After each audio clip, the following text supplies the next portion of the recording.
जी नमस्कार, आप देख रहे हैं न्यूज़ 24 मुजफ्फरपुर और मैं परमिंदर शर्मा। हम अभी उपस्थित है पालीगंज में और पालीगंज में उपस्थित हुए वैसे इंसान के पास कि जो रेल की पटरियों पे सो गए थे और रेल उनके ऊपर पार कर गई थी।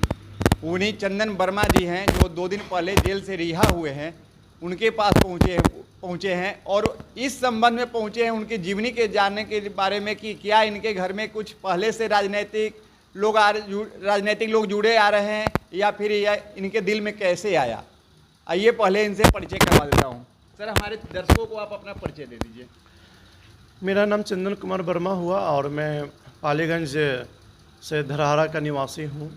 अच्छा सर, आपने जब जिस समय आप रेल बिहटा औरंगाबाद रेल के लिए आपने धरना प्रदर्शन स्टार्ट किया, तो फिर ये आपके पास कैसे दिमाग में आया कि नहीं बिहटा रेलवे जो लाइन है बहुत पहले आया लेकिन ये धरातल पे नहीं आया, तो ये आपके दिल में कैसे आया सर कि हम इसके लिए आगे बढ़ के काम करें? इसके लिए स्टार्टिंग में तो मैं पढ़ाई कर रहा था और पढ़ाई पूरा करने के बाद घर में शुरू से ही मतलब समाज सेवा के रूप में जुड़े हुए हैं और मैं तो तीसरा पीढ़ी में हूँ और दादाजी भी समाज सेवा करते आ रहे थे। तो घर आते थे, सारा चीज़ देखते थे और बहुत सारे लोगों की समस्या को देखा करता था। तो मुझे भी लालसा हुई कि मैं भी मतलब समाज सेवा में जुड़ूं और लोगों को सुविधा के लिए प्रदान करूं। तो धीरे धीरे यहाँ पर रहते रहते समाज में लोगों से जुड़े तो पता चला कि बिहटा औरंगाबाद रेल परियोजना है जो लालू जी 2007 में शिलान्यास किए थे, जो अभी तक धरातल पे नहीं उतरा है।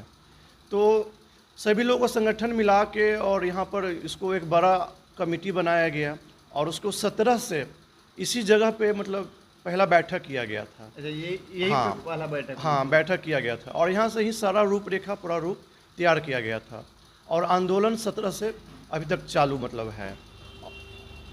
और जब यहाँ से आप आंदोलन लेकर अब बिहटा की तरफ मूव किए और बिहटा रेलवे ट्रैक पे जाके पड़ गए और उसके ऊपर ट्रेन जो आपके ऊपर गुजर गई, तो क्या ये आपको जानकारी थी कि ट्रेन खुला है या बंद है, इस पटरी पे आएगी कि नहीं आएगी?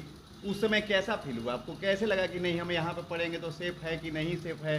वो तो उस समय जान जोखिम में भी आपको जान भी जा सकता था। ये तो बहुत बड़ा कीर्तिमान कर दिया आपने। उस समय मैंने 1 महीना पहले भी सारा DRM और रेल मिनिस्टर और स्टेशन मास्टर को सूचना दे दिया गया था लिखित रूप से और उस टाइम में हमारा जो समय के अनुसार वहाँ पर हम लोग पहुँचे और आंदोलन शांतिपूर्ण हम लोग कर रहे थे। प्रशासन भी वहाँ पर करीब 150 के संख्या में पहुँचे थे। वहाँ पर हम लोग को उठा पटक वगैरह ये लाठी उठी चार्ज मतलब शुरू होने लगा, लेकिन हम लोग का जो एक मनोबल था कि हम लोग को रेल परियोजना चाहिए और उस जोश जज्बा के साथ हम लोग वहाँ अड़े रहे और उसी क्रम में आंदोलन कर ही रहे थे। हम पटरी पर लेटे हुए थे तो सुविधा एक्सप्रेस ट्रेन लोग बोले कि गाड़ी आ रही है, भागी भागी हटी, लेकिन हमें में एक जुनून था कि नहीं, जो हो जाए हम इस रेल परियोजना के लिए अगर जान जोखिम भी देना पड़ेगा, क्योंकि ये सवाल है 1 करोड़ जनता के सवाल है, 4 संसदीय क्षेत्र के सवाल है, 4 जिला का सवाल है, किसान, छात्र, मजदूर, व्यवसाय की बात है, आने वाली पीढ़ी की बात है। अगर एक का बलिदान चला जाता है, अगर ट्रेन आ जाती है तो हमें बलिदान देने से संकोच नहीं करेंगे। और उसी क्रम में हमने ट्रेन आई और हमने ट्रेन के पटरी पे लेटे हुए रह गए। जब आपके पास ट्रेन आई सर, तो उसमें कैसा फील हुआ? उसमें डर नहीं लगा कि आप मेरे पीछे पत्नी है, बच्चे हैं, पिताजी हैं, माँ हैं? ये सब तो मुझे ख्यालात नहीं आए। बस से हमें यही ख्यालात आ रहा था कि जनता की हक के लिए यहाँ पर हम लड़ रहे हैं और बस जनता की जो सुख सुविधाएं थे और आने वाली जो पीढ़ी थी उसका ख्याल आ रहा था और किसी की ख्याल नहीं आ रहा था। उस समय मेरी 5 साल की बेटी भी पट्टी पे लेटी हुई थी मेरी छत पे। बच्ची भी थी? हाँ, 5 साल की बेटी थी। मेरे पिताजी ने ही कहा था कि बाले बच्चे कट मरेंगे, रेलवे लाइन लेकर रहेंगे और उसको मैंने चरितार्थ करने का प्रयास किया और हमें लगा कि इस आंदोलन को बड़ा रूप देंगे और अगर हमें बलिदान से अगर सरकार है इस परियोजना को कर देता है तो हमें कोई अफसोस नहीं होगा। और जब ट्रेन हमारे ऊपर से क्रॉस कर रहा था तो हमें बस यही खुशी हो रहा था कि चलिए, अगर मेरा जान जा रहा है तो सरकार झुकेगी और इस रेल परियोजना को देगी, ये हमारे लिए बहुत बड़ी बात होगी। सर अब जब रेल परियोजना से जब वहाँ से आप रेल पटरी से उठ के बाहर निकले तो फिर सुनने में आया कि आपको सरकार ने कैद कर लिया, प्रशासन आया और घर से उठा के ले गया, कुर्सी जब्ती के लिए किया। तो क्या एक आपको जेल जाने के लिए रेल के लेकर ही जेल हुआ या फिर कोई कारण से जेल हुआ? नहीं, उसी में हम पे FIR हुआ था और भी लोगों पे 11 लोगों पे नामजद केस हुआ है। तो उसी में हमने जाकर कोर्ट के वारंट निकाल दिए थे और बार बार कुर्सी के जब्ती का सवाल किया। तो हमने कानून का मान सम्मान करते हुए जाकर कोर्ट में हमने सरेंडर कर दिया था। अच्छा, कोर्ट में खुद जाकर सरेंडर? हाँ, खुद जाकर सरेंडर कर दिया था। तो अब क्या लगता है कि जैसे इतना बड़ा बिहटा औरंगाबाद रेलवे लाइन को इतना बड़ा आंदोलन आपने खड़ा कर दिया, तो क्या लगता है कि ये आंदोलन खड़ा करने से क्या ये हकीकत रूप में बिहटा औरंगाबाद रेलवे लाइन बिछ पाएगा? अब तो हम लोग तो प्रयास कर ही रहे हैं कि मतलब रेल लाइन बिछे और लोगों को धरातल पर उतरे। मैंने कल ही एक गांव में गया था, तो वहाँ पर 80 साल की दादी थी। तो उन्होंने हमसे ही पूछा कि बेटा से क्या आपने तो इतना प्रयास किया, आपने जान भी दिया और जेल भी जाना पड़ा आपको, क्या आप हम लोग रेल देख लेंगे कि नहीं देख लेंगे? लेकिन उस टाइम में हम थोड़ा भावुक भी हो गए। रेल प्रोजेक्ट सो गया था, उसको जगाने के लिए चंदन वर्मा ने ये आंदोलन चलाया और आंदोलन के वक्त इन्होंने पटरी पर सो गए थे और इनकी सोने के बाद इनकी पटरी पर ट्रेन गुजर गई थी। इनके वीडियो ट्रेन पार करके देख, जैसा मैं दिखा रहा हूँ कि किस तरह से इनका स्वागत किया जा रहा है। अपने पलकों में बिठाए हुए हैं लोग, यहाँ के लोग, जो बिल्कुल मैं इस वीडियो के माध्यम से आपको दिखा रहा हूँ कि चंदन वर्मा किस तरह से अपने जन समर्थकों के साथ यहाँ पहुँचे हैं। आपको भी इस वीडियो के माध्यम से मैं दिखा रहा हूँ कि जो इनको पलकों पे बिठाए हुए हैं, महिलाएं और बुजुर्ग और बच्चे सभी लोग देख रहे हैं कि क्या क्या फील हो रहा है। जैसे राम अपने वनवास काट कर आए थे, उसी तरह से इन्होंने अपने पालीगंज में जब पद रखे हैं तो जो दिखा रहा हूँ कि मैं कैसे इनका स्वागत किया जा रहा है और कैसे अपने घर पे लोग फूल माला से और चंदन टीका से साथ में चंदन वर्मा का स्वागत किया जा रहा है।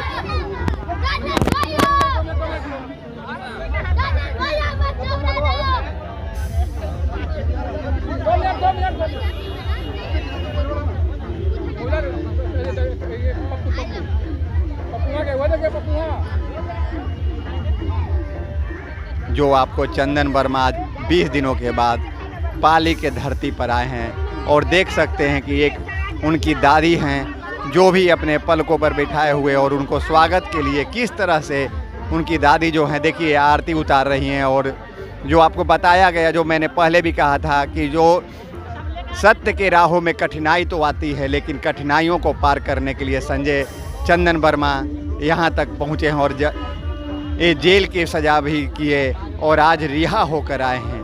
और हम बोले कि दादी हम तो प्रयास कर रहे हैं और देखिए आगे क्या होता है, और जब तक रेल परियोजना नहीं आता है तब तक हम अपनी जान की बाजी इसके लिए लगाएंगे और प्रयास करें कि धरातल पर उतरे।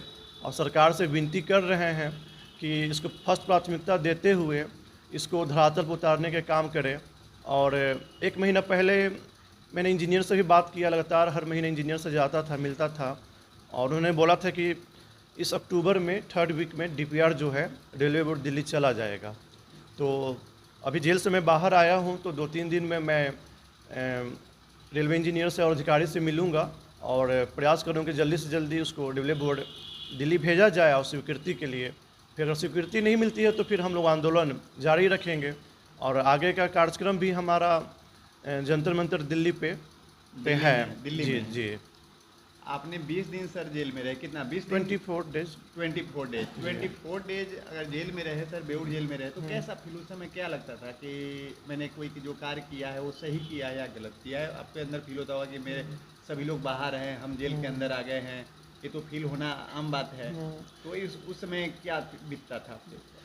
जेल तो कष्ट होता ही है जेल में, और एक सभी लोगों से दूर थोड़ा अच्छा नहीं लगता है, लेकिन हमें बस इतना ही ताकत जनता का जो साथ था, जनता एक ऐसा साथ था, हमेशा प्यार दुलार, और जिस तरह से हम जेल में रहते हुए जिस तरह से बाहर को आंदोलन को तेज़ कर रहे थे, वो हमारे लिए बहुत खुशी की बात थी। और उनका जो प्यार था वही हमें ताकत दे रही थी, और हमें कोई मतलब वहाँ पर नहीं लग रहा था कि चलो जनता हमें साथ दे रही है और आवाज़ को बुलंद कर रही है। क्योंकि 2024 के बाद 2025 में विधानसभा के भी चुनाव है जी और मुख्यमंत्री का चुनाव तो अहम भूमिका बिहार के लिए जी, रखता है, जी, चाहे जी। कहीं की किसी भी राज्य के लिए। तो क्या लगता है कि आपके आंदोलन से 2025 में सरकार झुक सकती है ये आंदोलन के लिए? नहीं, प्रयास तो मतलब हम लोग करेंगे कि इस रेल परियोजना को है कि फर्स्ट प्राथमिकता देते हुए नीतीश जी इसे और केंद्र सरकार दोनों मिलकर इसको धरातल पर उतारने के काम करें। क्योंकि जब नीतीश जी रेलवे मिनिस्टर थे तो उन्होंने अरवल में आरक्षण केंद्र भी खोलने का काम किया था। उसके बाद हमारे लालू जी रेलवे मिनिस्टर बने 2007 में पालीगंज की ही फील्ड में शिलान्यास करने का काम किया था और उस टाइम के बाद से धरातल पे नहीं उतर सका है। तो इसलिए हम लोग प्रयास कर रहे हैं, सरकार से नम्र भी निवेदन कर रहे हैं कि प्राथमिकता के आधार पे इसको पूरा करें। और क्योंकि ये आने वाला भविष्य और 1 करोड़ जनता की बात है, जो सरकार की जो बातें हैं कि रोजगार, महंगाई सब जो है, ये रेल परियोजना से भविष्य जुड़ा हुआ है, भविष्य जुड़ा हुआ है। आने वाली पीढ़ी और वर्तमान की भविष्य जुड़ा हुआ है। बेरोजगारी, महंगाई, ये जो समस्या है इस रेल परियोजना से ख़त्म होगा। जो डेवलपमेंट है वो ख़त्म होगी, महंगाई है साधन बढ़ने से वो कम होगा, छात्र के लिए वो साधन बढ़ जाएंगे। जो गरीब बच्चे हैं उनकी जो पटना में पढ़ाई नहीं कर पाते हैं, जो आज 15-20 हज़ार रुपया मंथली खर्च हो रहा है, तो जो स्पेंड नहीं करने वाले लोग हैं अब रोज़ पटना से और पालीगंज कर सकते हैं। जैसे आप जहानाबाद के, फतुआ के लोग, जो गरीब बच्चे हैं वो लोग पटना में नहीं रहा करते हैं, ट्रेन की सुविधा है, साधन है, वो लोग आते हैं और जाते हैं। सर अब जो आपके सामने दीपावली है, जी छठ पूजा है, जी जी तो आपके जो जितने जनता हैं, दर्शक हैं, आपको जो बिहटा औरंगाबाद से जुड़े हुए हैं, ऐसे भी अन्य जनता हैं जो आपको आपके अंदर लालसा बैठा हुए हैं कि नहीं चंदन जी के लिए हम खड़े हैं, जी, जी। उनको दीपावली और छठ के लिए क्या कहते हैं? नहीं, मैं तो यही दीपावली के शुभ अवसर पे हम पूरे भारतवासी और सभी लोगों को दीपावली की हार्दिक शुभकामनाएं देता हूं और यही कहते हैं कि शांति, सौहार्द और समृद्धि सभी को प्राप्त हो और हमारा देश जो है के लोग जितने भी हैं लोग उनको शांतिपूर्ण से रहें, भगवान हैं उनके सभी को सुख समृद्धि प्रदान करें। क्या आगे क्या कोई प्लानिंग, जो आपके कोई आंदोलन के लिए कोई मीटिंग वगैरह कुछ है आपका, या फिर अभी फिलहाल कोई प्रोग्राम नहीं है? अभी 11 लोगों पे नामजद केस है और सभी लोगों को बरी होने के बाद हम लोग कार्यक्रम तय करेंगे। छठ के बाद लमसम छठ के बाद सभी लोग का बेल हो जाएगा और उसके बाद हम लोग DRM ऑफिस के पास से 1 दिवसीय धरना करेंगे, हाजीपुर रेलवे जोनल धरना करेंगे और उसके बाद जनवरी में जंतर मंतर दिल्ली कार्यक्रम रखेंगे और सरकार से मांग करेंगे। तो आपने सुना कि चंदन वर्मा जो हैं वही चंदन वर्मा है जो रेल के पटरियों के नीचे सोए रह गई थी। अपनी बिटिया को, इनकी बिटिया भी साथ में थी उस समय और इनके ऊपर से ट्रेन गुजर गई थी, लेकिन इन्होंने हटा नहीं और समझिए कि प्रॉपर भगवान वहाँ खड़ा होकर, इनको साक्षात खड़ा होकर जान की रक्षा की है। और इनका जैसे कहना है कि अगर कोई भी सरकार हो, चाहे किसी का भी सरकार हो, अगर धरातल कागज़ पे जो आया है वो धरातल पे भी आना चाहिए। क्योंकि रेल अगर बिहटा औरंगाबाद रेलवे चालू होने से कोई चंदन जी का निजी स्वार्थ उसमें नहीं है कि चंदन जी के परिवार इसमें आएंगे या फिर कोई इनके रिलेटिव आएंगे, नहीं। बिहटा से औरंगाबाद तक के जितने भी क्षेत्रवासी हैं वो सभी लोग को फ़ायदा है। इससे व्यवसाय भी बढ़ेगा, स्टूडेंट के लिए भी फ़ायदा है, जो जनता के हित के लिए है बिहटा औरंगाबाद रेल लाइन। और सरकार से मेरा भी आग्रह है कि इस पे विचार कर जितना जल्दी हो सके इसको सही रूप से धरातल पे लाया जाए। और अगर आप YouTube देख रहे हैं तो सब्सक्राइब करें और फेसबुक देख रहे हैं तो फॉलो करें और लाइक, मैसेज, शेयर सभी करें। जय हिंद, जय बिहार।